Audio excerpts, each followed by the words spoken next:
I'm Kevin Providence. I'm the Superintendent for Terrestrial and Marine Parks at the National Parks, Rivers and Beaches Authority in St. Vincent and the Grenadines. Well, it was important for us to be represented here because National Parks, we do a lot of water quality testing across the rivers and beaches around St. Vincent and the Grenadines. So it's very crucial for us to foster some regional collaboration between other countries. St. Vincent, as it pertains to water quality, we have a very, I don't want to say strict, but we have a good management plan when it comes to the water quality. It's done every month. Some sites are tested every month, while others have a yearly or a bi-yearly testing period. And that is based on the frequency of locals or visitors to those areas, or the general use of that particular area. How do you foresee using the information here and the examples? The information here, I think it would benefit National Parks and St. Vincent on a whole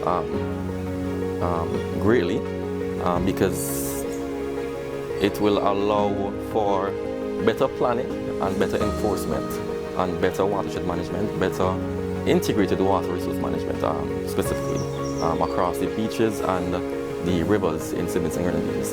It will also help us to provide better quality water, and that will trickle down to our tourism sector, providing a certain level of comfort and safety for locals and visitors alike. My name is Faylene King, and I'm the Director of Tourism in St. Vincent and the Grenadines, and I am here representing the Ministry of Tourism, Civil Aviation, Sustainable Development and Culture, under which the Department of Tourism, which I head, falls. And I am truly thankful that I took this opportunity to attend. It has been a learning experience for me.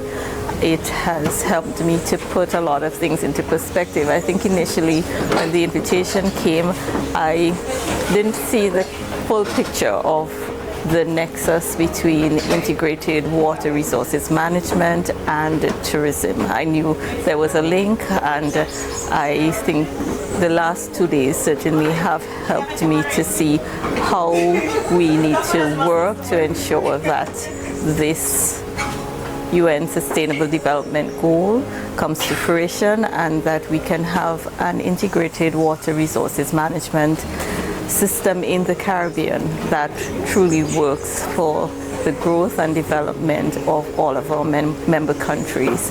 And so I want to thank all of the agencies that were involved in putting this together, and for all who participated and shared their experience, their knowledge and insights in relation to the topics that we focused on during the last 2 days. It really has been insightful, and I am thankful that I'm here.